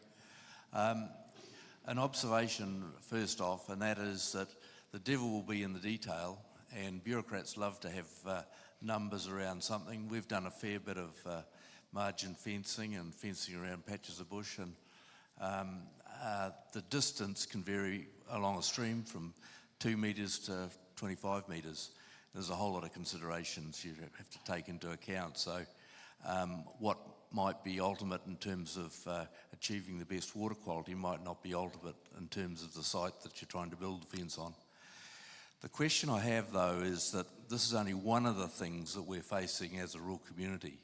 We've got a biodiversity national strategy on the way, we've got ETS, and we've got a whole lot of other stuff, MBOVIS and even Inland Revenue wanting us to do, providing them with a lot more information about our wages. So we're under the pump, and is government looking at the total effect on farming families and the rural communities, or is it just all the stuff being done in silos? Yeah, great question. Yes, we absolutely appreciate that an awful lot is being put at the rural communities and farmers at present. Yes, we are trying to think through how to not only to manage the load as best we can, but also to think through how we optimise, if you like. How we, for example, if we are going to have something like a farm plan, how do we achieve everything that farmers need to do through that same sort of process? Minister O'Connor talks about integrated farm plan, where you have a single plan that kind of allows you to do things once and to report once and one time only. So definitely conscious of the load, the multiple pressures that are being put on you guys. Just your comment on the setback, the 5 metre proposal is an average. All right. And we are interested in people's views on this, and you've made quite a good submission already just in your comment there about that, how variable it is. The reason why it's an average is because we understand that it's variable. In some places it might be 2 metres, in some places it might be 6, 7. Over on the right-hand side here, Hi, Michelle Carson, CKL Planning Consultant. I just have a question regarding the NES for wastewater and the mandatory environment plans that come with wastewater. Is that something that could be incorporated into a farm plan? And for people who don't have farms, is that every septic tank would require a mandatory plan on how they manage their wastewater? Thank you. Yeah, no, it wouldn't. That's really three waters, the stormwater, wastewater and drinking water. So Minister Mahuta is leading that piece of work, but it's integrated in here because many of the elements are the same and would operate in quite similar ways. But no, the wastewater proposals, as far as I'm aware, infrastructure that is coming out of towns and cities, not what's happening on farms. Hi, I'm Greedy. I've got two questions. I've already spoken. I'm going to talk a little bit about the elephant in the room and treaty settlements as such. You talk about allocation coming up, and might be the opportune time to hear your views on it. The plan says that nobody's allowed to intensify, nobody's allowed to, without a consent, and these sorts of things.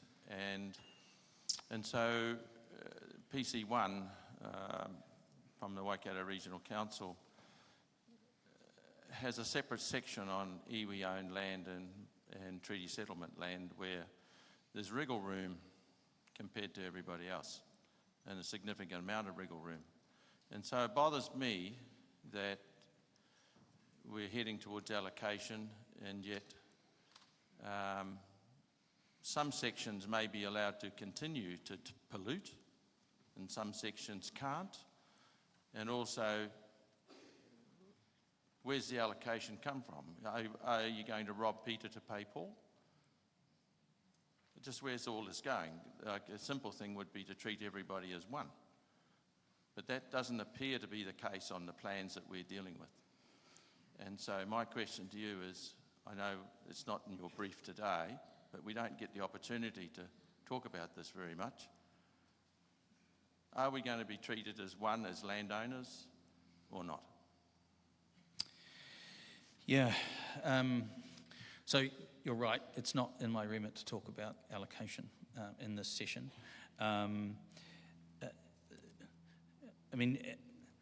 Allocation is very, very complex, and obviously there are a lot of interests involved.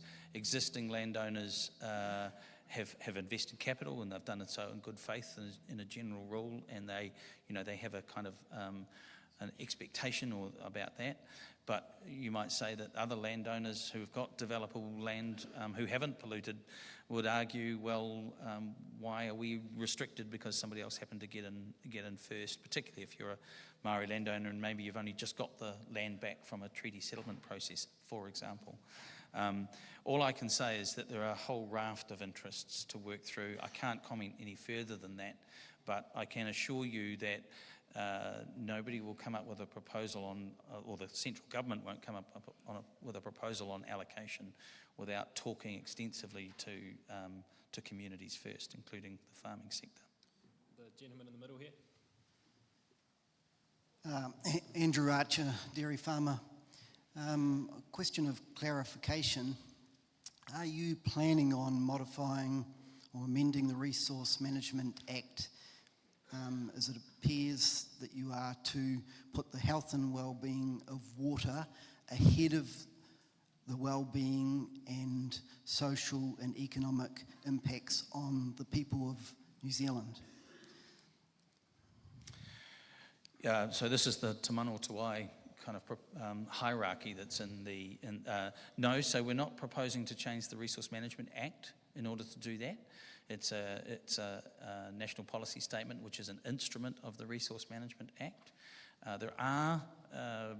Minister Parker has initiated a substantive review of the Resource Management Act, and there are elements, for example, of Maori rights and interests that may well be considered as part of that wider review of the RMA, but we're not proposing to put this hierarchy in the RMA, and changes to the RMA.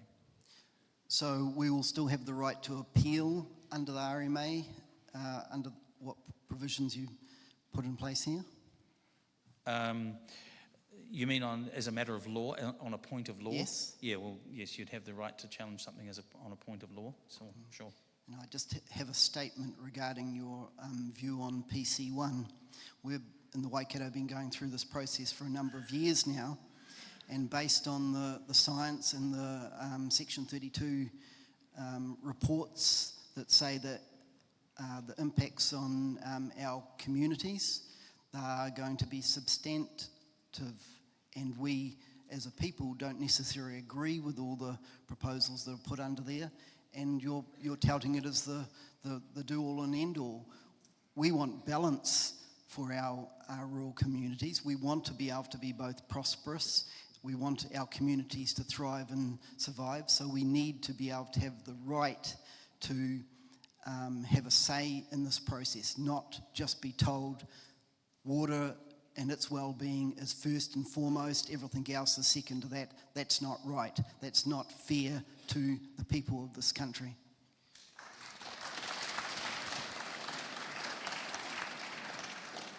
Thank you. I have a comment and a couple of questions. The first comment is, I can't live much longer with koi carp. I farm in peat and pumice country, and the mess they're doing is just...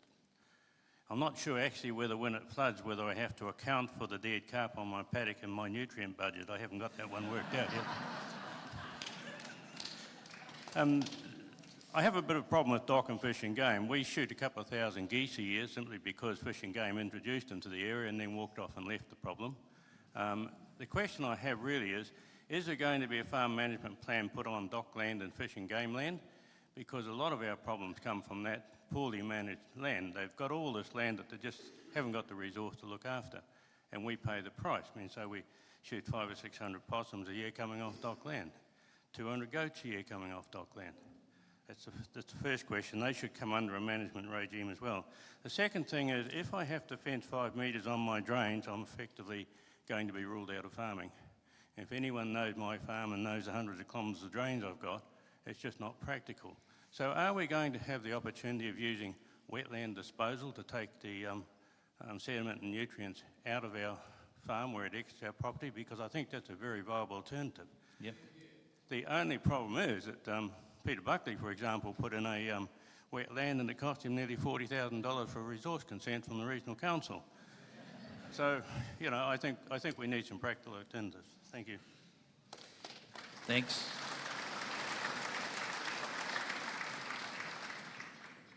Yeah, look, we've talked about koi carp, and so we've got that point. Dockland, I can't comment on dockland, I'm afraid. If it's a farm, then yes, it would need a farm management plan. So there are some docklands that are farmland, but you're talking about the natural forest and goats and stuff that comes out of that. So look, I can't comment on those sort of biodiversity, biosecurity sort of issues. Wetlands, yes, we absolutely recognise the value of wetlands. We're doing some work to try and get wetlands, they're already recognised in tools like Overseer, but we're doing some work to improve the way that they're recognised in Overseer in more locations, and that will make sure that farmers who do use wetlands can get rewarded for the benefit that they bring. So wetlands are really important, including manufacturing wetland. Sorry, I can't, $40K for a resource consent. And in terms of drains are not covered by the mandatory stock exclusion requirements. Drains and smaller streams would be an issue for a farm management plan, where you'd have to come up with something that's kind of sensible, works with your property, deals with the priority areas, but it's not part of the 5 metre mandatory timeframes. John Newman, it would be great to see some evidence, scientific evidence, unbiasedly analysed, supporting the 5 metre setback on various soil slopes. And secondly, the question is, if you're suggesting a 5 metre setback, are you suggesting that no drains are going to be cleaned in the future? Because if you've got a 5 metre setback and it's planted, it's not going to be possible to reach it. Yep. If this comes mandatory and we have to have a 5 metre setback, how different is that to kiwi 2? And if this is going to be enforced, shouldn't MPI give the regional councils the authority to compensate us or credit us for those setbacks, no different to the QE2, that we don't pay rates on that setback land? Yeah, thanks for that. The rates issue has come up in other meetings, so we've already captured that, you know, this land that might be in the setback. I covered the drain issue, I think. Drains are not covered by the 5 metre setback. We're not proposing for exactly that reason, because they do need to be cleared. But they, you know, some exclusion might be appropriate, and that would be done through the farm environment plan, working with the farmer and the person putting that plan together. No, there's no suggestion, there's no proposal to do with compensating farmers for the lost productive land of that 5 metre setback, if you like. That's partly because in terms of managing your effect on the environment, the proposal is 5 metres is necessary in order to mitigate some of the effect, for example, overland flow that carries, you know, effluent and contaminants into the waterway. But no, there is no proposal for compensation for that. I'm Bilby, and I come from Hauiatanui, and we've got a dairy farm at 67 hectares, so it's only small. We have a waterway that was dug by hand originally by my forebears, or Ross's forebears. It has now become a river, a creek. And we're fenced it, we're planting it as money comes available. We've just done the MPI regulations around putting the extra track up to our dairy shed, which took considerable land out. We're going to have another 5 metres along this waterway, which is significant. We're going to end up with a handkerchief left to farm off, which is not going to be sustainable. And what we were looking to do was to mentor young people, because this would have been an ideal opportunity, this farm, for a young family to come on to start their farming career. This is not going to be viable for them anymore. What you're considered here, so what is in the future for our young people moving onto the land in the way and be sustainable? That's my first question. The second question I have is around this panel. You say there'll be no recourse to the Environment Court. You say iwi will sit on that panel. Where do agriculture sit on that panel to make that final decision without having any recourse? I know you say that there's substantive negotiation before it gets to that level, but I have no faith at all in the hierarchy that we see sitting up there above us in delivering on a level to farmers, and I don't care, across the board, all farmers, all growers. We've lost confidence in what you provide us. Thank you.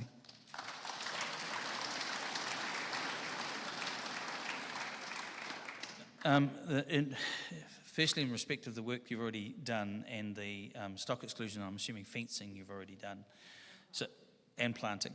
So firstly, thank you from the entire community. Second, we've had a lot of feedback on this idea of requiring these fences to push back, right? There's been feedback from all over the country about that issue. What I've said in previous meetings is I think the government's got a pretty sympathetic ear to that issue, and I don't think the government wants to punish people who have done the right thing. So, I mean, we've captured your comment now, but submission on that, I'm sure we'll get a lot of submissions on that issue. You may wish to add your voice to that in writing as well. In terms of the panel, as I say, no, there is no proposal to have a farming interest on the panel, but there is a local representation on that panel through the regional councillors. We've heard lots of different views about the regional, yeah, well, exactly. So, yeah, that is what it is. Lady in the middle.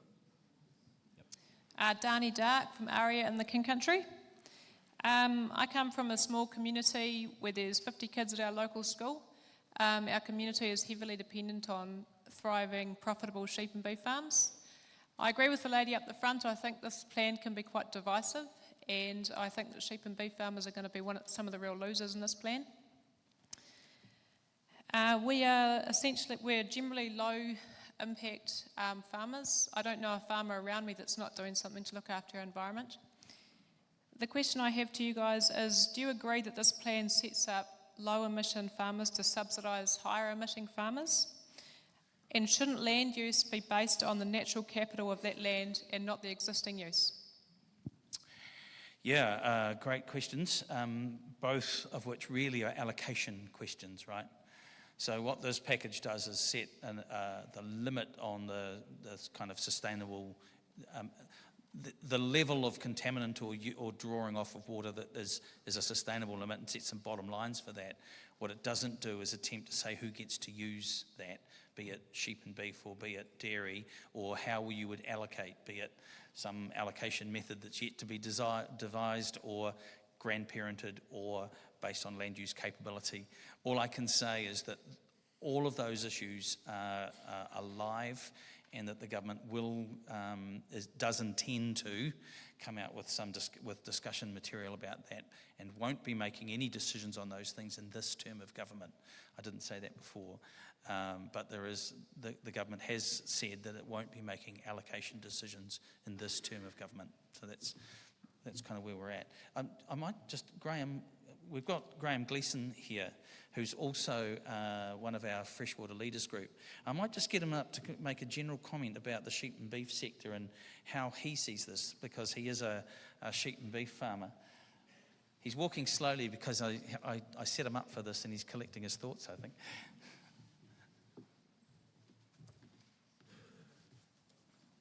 Thank you. Look, kia ora, Graham Gleeson. I am a sheep and beef farmer. I've been on the Freshwater Leaders Group. I've been heavily involved with Plan Change 1 for healthy rivers here in the Waikato. And Brian, thank you for the hospital pass. But no, look, we have to take these things in our stride. So land use, agriculture in New Zealand, it's important to our economy, it's important to our communities. And I'd like to think that really we can work together in agricultural space in that more team ag approach. That we are farming is right-sized relative to the resource, the land that we farm, and the impact it has upon the receiving environment. And that's largely measured in our waterways. I don't think it's fair or equitable that one land use sector, let's say the sheep and beef sector, has to provide offset or some other means of mitigation to allow another land use sector to exist. I think that if we are right-sized and understand what our contaminant loss is and what is the constraint that would be applied to those losses if we are to achieve good ecosystem and human health, then we can all coexist quite reasonably happily together. I think we have to ensure that policy, and this action package is part of policy, does not couple our existing land use to it. So we don't pick winners or losers for that matter. So we have to really, I believe, think more holistically. We have to accept that we are and have existing land use, and we shouldn't kneecap it or throw it under the tractor or the bus, so to speak. And that if we do have to change, that we are given certainty of where that change is going to be and what time it has to be delivered upon, so that we are afforded good transitional time to adapt. I think we have to be careful with this action package that it does provide that need of time to transition if we have to. Now, I want you to reflect not just here in the Waikato, because the questions that we've just been hearing are largely and understandably centric to the Waikato region. These rules that have been postulated here today as part of this action package have to be applied nationally. So I need you really to think about what is best for New Zealand. What is best from Northland through the central North Island, down to the Wairarapa, Marlborough, the high country of the South Island, the Canterbury Plains, Otago, Southland. As we think of that New Zealand Inc. sort of space, we are then better able, I think, to grapple with how we as Team Ag can better work together. It's a critical part of our economy. We've heard it's nearly, 50 billion of money's coming in. We cannot do without that as part of our economy. New Zealand is blessed. It is a fluvial country. It has a maritime climate. It has great diversity to allow multiple land use. And I suggest that we just have to find how it is right-sized. In the meantime, we have to ensure, though, that these policy rules don't subvertly go out to cripple any one of us, to allow somebody else to exist. And that needs a very measured approach to ensure these rules don't set ourselves up to fail.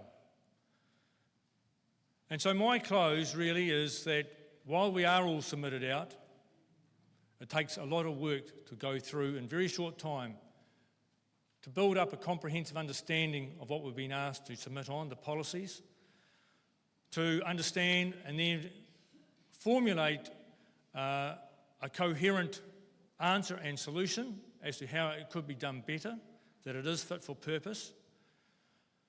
So I would urge you to consider all the questions that you've had today, what it does mean for this package, what could be done better, and do submit. We are given relatively short time, though it has an extension of 2 weeks.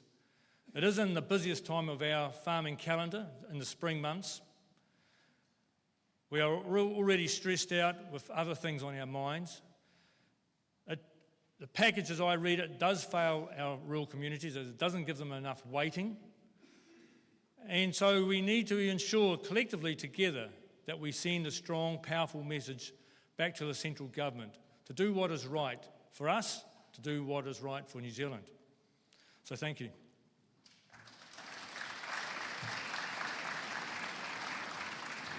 Thank you, Graham. Ladies and gentlemen, we are getting close to the close now, so unfortunately, if you're not currently holding a microphone, we won't have time to come to your question in this session. I know there are unanswered questions out there. After this, the staff from MFE and MPI will be outside in the foyer, and you're welcome to come up and ask your questions then. So apologies if we haven't managed to get to your particular question. We've got 3 more, and starting off with down the back. Roger Hunter, Hauraki. I've got 3 parts. First part is on your settlement. In Hauraki, we have 2 really sluggish running rivers, which go into, if you look at it from Google Sky, it goes into a cul-de-sac. So that sediment goes out, around and back up the river at high tide, never gets washed away. 60% of that sediment is hereditary. This plan chart, this won't account for that. So it's question 1. Question 2, about our whole community, why is it called a farm environmental plan, and why isn't it called a land management plan or a land environmental plan? That takes in all our urban cousins, quarries, takes in our whole community, not just the rural community. Because all I see is a rural community doing part here and not the whole country. And the third part, which is more for everyone in the room, the 5-metre setback. The biggest landowner with fences in this country, in our region, is the regional council. You'll be paying for that fence to be moved yet again. All right. Sorry, I can't comment on the specifics of those slow-moving rivers. All I can say is that when we did sediment, the sediment tables or the bottom lines are based on 12 different classifications of rivers. So it takes into consideration their geology, rainfall, those sorts of issues, and it compares it to natural state. But sorry, I can't comment on your specific river. What I would say, though, is that these bottom lines won't play out at each individual farm level. The councils will be required to put in place monitoring of sites that are representative of the whole sort of catchment, and then they'll put in place plans and management actions, and it will be those management actions that play out on your farm. It may be that the the proposals we've already got in here will be enough, and that will be it. So it's not a question of every single river having to meet every single attribute. That it can't play out like that. Well, not every single stream anyway. It's representative across the catchment. In terms of quarries and things like that, well, they're usually covered by resource consents, which effectively lay out the requirements of management and mitigation of risk. So we haven't got management plans for quarries because things like that are usually laid out in consent, which is virtually the same kind of thing. And you don't necessarily want to have a consent for every farm to be a farm. But we are proposing management plans for things like wastewater and stormwater operators, which are very similar to what we're proposing in terms of agriculture. Sorry, I'll take one more question. We'll get you up now. Okay. Sorry, you introduce me.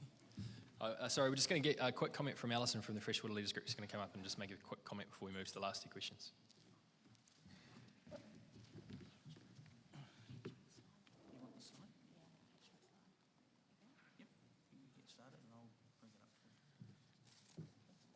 Good afternoon, everyone. Thanks for all those great questions. And I really want to support John and Graham that the Freshwater Leaders Group, we did not endorse mandatory farm environment plans, but we do see them as necessary in some catchments where you've got to make significant changes.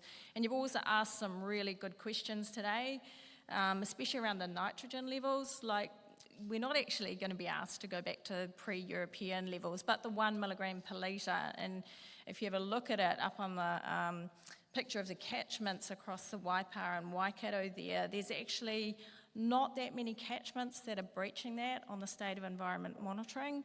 And you'll see that there are catchments that will have to do some work, and they will need specific farm environment plans, which is what we endorsed. They might need some quite significant planning for things like bringing down nitrogen levels. And many of you, Sarah and Nardine, asked about the extent of those farm environment plans. And in some catchments where maybe you've got to come down 30%, you will need quite significant farm systems planning. So it'll be a lot more than, say, a $3,500 plan. It might be a 10 or, it just might need some coaching and work. But I think I've worked with quite a few of you in this room who have actually looked at those sort of things and quite over-allocated catchments, and I know many of you are sitting in the audience, and I know many of you have done some really great work already reducing your nitrogen levels. So it's not the end of the world, and we do know that a lot of you are very agile, you're very astute, you work with good people, and there are good people out there to help you. So it's not the whole 2 catchments, it's just a few of these sub-catchments have got some work to do. I really encourage you to submit on the things that you're concerned about, things like the 5 metre setback. That's not something that the technical advisory group endorsed either. It was not, so it's something that's up for discussion. So really, you're making really good points. Bill Garland, you've done some great work on your farm and totally acknowledge that it's got to be a common sense approach. Alan Wills in Rotorua brought up the comments last week saying, I've got quite a new fence put in and it's a couple of metres out. Why shouldn't we just wait till the end of that fence's life and then have a look at our whole farm, our whole biophysical asset? Maybe if we've got to shift it, we shift it at the end of the fence's life. So lots of opportunity for you to come back, talk about your concerns. If you look at some of those catchments, you might see you might be in one of those catchments, and I'm working with Pamu at the moment, and we're in one of those catchments. We're doing work now on looking at how we modify our farm systems over time to have a far lighter footprint. And we know that we can get there. We know we've got the science. And we know that it's not going to send everyone broke. So encourage you to give your feedback.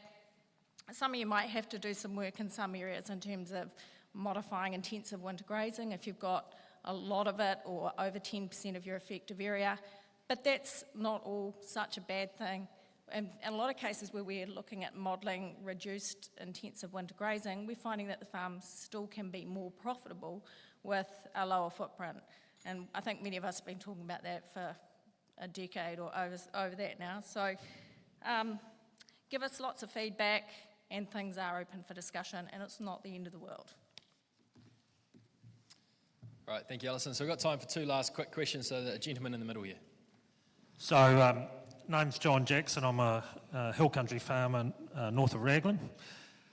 Look, I've come here today and really listened to you guys dumb down the document that was put in front of us, because this document is actually a very inflammatory document, I believe, because at its worst interpretation, and that's what everybody takes, there hasn't been the input from Beef and Lamb and Dairy NZ and Federated Farmers and some of these things early enough in the piece, and so what's been produced has been so open-ended that everybody have thought the worst, okay?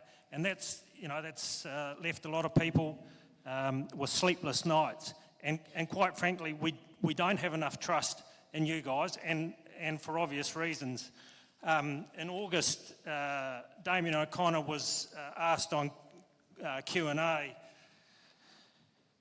what would be the cost to farmers of the new freshwater plans, and he answered 1 or 2%.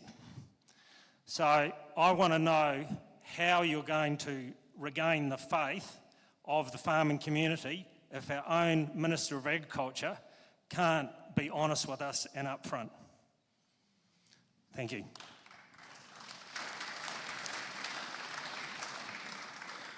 Well, there is some analysis in this paper here about the costs of meeting some of these bottom lines.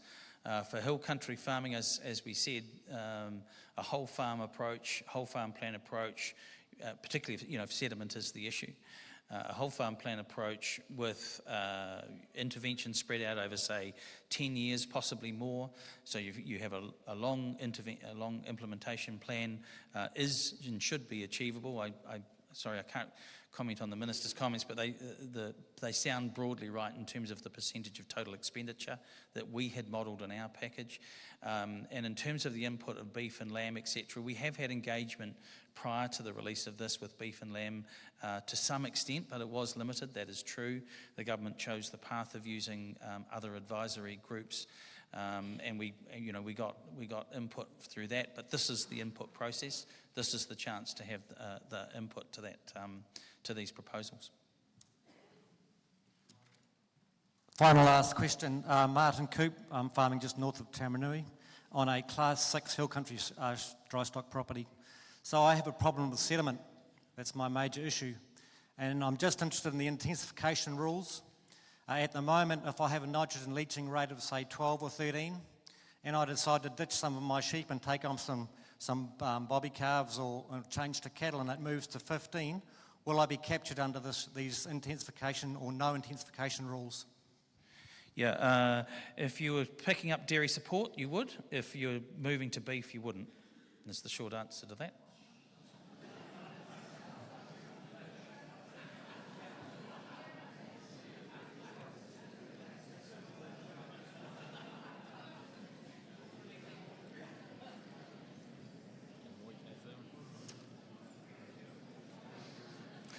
That obviously created a stir. Look, just...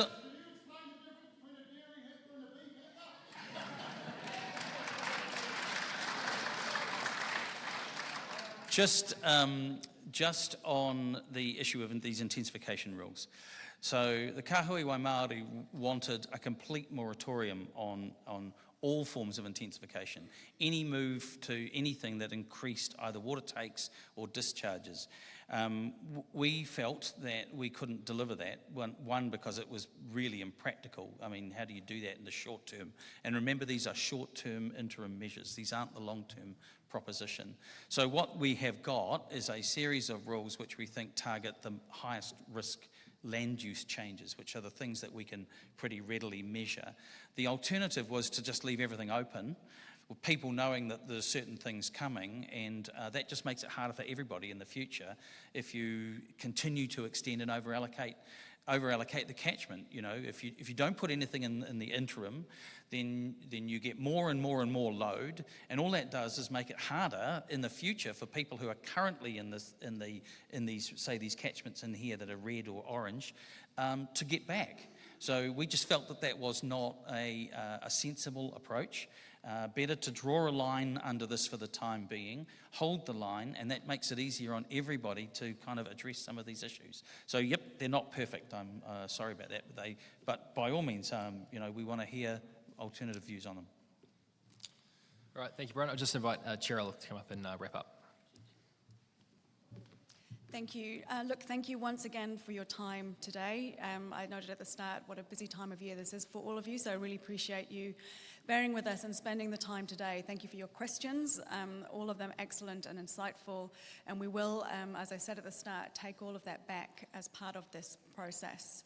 And I hear really strongly from you, how you feel about these issues. And I stand here, because it's my job, but also as a mum. I've got 2 young daughters, and like you, I care a lot about future generations, what happens to this country and what happens to our kids and their kids beyond that. So I really hear that from you, and I really welcome your thoughts, and I thank you once again for taking the time today. My team are going to be here for a little while, so we're happy to stick around. We can answer further questions and provide further information if that is helpful. And as I said again at the start, this is a genuinely open process. Ministers really want to hear what you think before final decisions are taken. So we're happy to talk today, and please put in submissions as well. So thank you. All right, thank you, Cheryl. Thank you, Brian, and thank you to everyone here for the respect you've shown the speakers this afternoon. It's really greatly appreciated. It's obviously a robust conversation, but I think you've done it particularly well. I'd just quickly like to invite Dave up from Beef and Lamb. So as most of you know, there is an industry meeting immediately after this one. The people from the ministries will leave. We'll be out in the foyer to answer any asked questions that you've got, but there'll be a short break and then industry.